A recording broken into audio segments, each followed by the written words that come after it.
Près de 5 ans après l'assaut du Capitole aux États-Unis, eh bien, l'événement continue de faire des vagues, mais cette fois jusqu'au Royaume-Uni.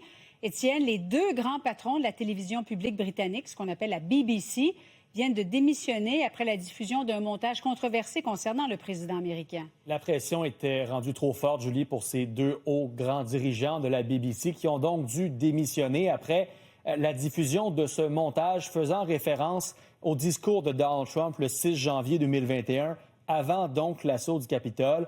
Selon une note interne de la BBC de ce documentaire publié en 2024, on reconnaît qu'il y a eu deux parties du discours qui ont été collées, induisant ainsi les téléspectateurs en erreur et mentionnant directement que Donald Trump incitait donc ses militants à prendre assaut le Capitole. Évidemment, Donald Trump n'a pas manqué de critiquer cette faute de la part de la télévision publique britannique, en qualifiant donc les dirigeants de la BBC de menteurs, également des personnes qui ont été prises en flagrant délit, des journalistes corrompus. La télévision britannique a reconnu l'erreur, parle d'un manque de jugement, mais Donald Trump ne s'arrête pas là et menace maintenant d'intenter une poursuite en diffamation d'1 milliard de dollars si jamais le reportage de documentaire n'était pas retiré d'ici la fin de la semaine. On peut écouter le haut dirigeant de la BBC suivi de la patronne qui a démissionné.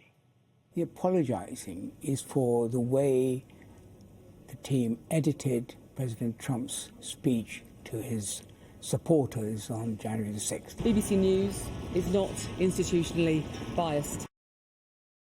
Et Étienne, ce n'est pas la première fois que le président américain intente une poursuite contre un média important. Il en a pris l'habitude. Julie, quelques exemples pour vous. Il y a présentement une poursuite de 15 milliards de dollars intentée par Donald Trump contre le New York Times. Il reproche aux médias américains de mener une campagne de salissage contre lui et sa famille depuis plusieurs années. Également, le Wall Street Journal fait face à une poursuite de 10 milliards de dollars en lien avec une série de reportages impliquant Donald Trump, mais également Jeffrey Epstein.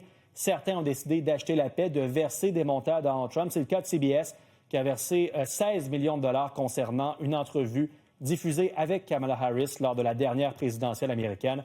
Il faudra voir si la BBC pourra s'éviter justement d'effectuer ce paiement à Donald Trump. Merci, Étienne. Bonne soirée.